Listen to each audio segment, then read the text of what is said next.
ఎన్ని యాత్రలు చేస్తున్నాం, ఎన్ని ప్రసాదాలు తింటున్నాం, బుద్ధి మారలేదే. అక్కాచెల్లెలు కొట్టుకుంటారు, అన్నాదమ్ములు కొట్టుకుంటారు. ఎందుకమ్మా ఈ యాత్రలన్నీ పనిలేక? మీ అక్కగారితో నీకు దెబ్బలాట, అదేదో ఆవిడకి భార్య రాదా శనొదిలిపోతుంది. అబ్బే చుట్టెట్టేసుకోవడమే. పైగా తండ్రితో దెబ్బలాట. నీకు అదంటే ప్రేమ, దానికి ఎక్కువ ఇచ్చావు, నాకు తక్కువ ఇచ్చావు. తండ్రికి ఆ భేదం ఉంటుందమ్మా? తల్లికి ఆ భేదం ఉంటుందా?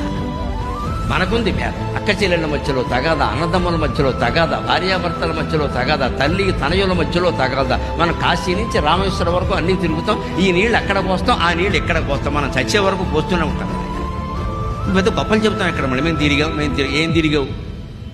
ఒక మాత్ర వేసుకుంటే శరీరంలో మార్పు వస్తుంది, ఒక యాత్ర చేస్తే మనస్సులో మార్పు రావద్దా? ఎన్ని యాత్రలు చేస్తున్నాం, ఎన్ని ప్రసాదాలు తింటున్నాం, బుద్ధి మారలేదే. అక్కాచెల్లెలు కొట్టుకుంటారు, అన్నాదమ్ములు కొట్టుకుంటారు. ఎందుకమ్మా ఈ యాత్రలన్నీ పనిలేక? మీ అక్కగారితో నీకు దెబ్బలాట, అదేదో ఆవిడకి భార్య రాదా శనొదిలిపోతుంది.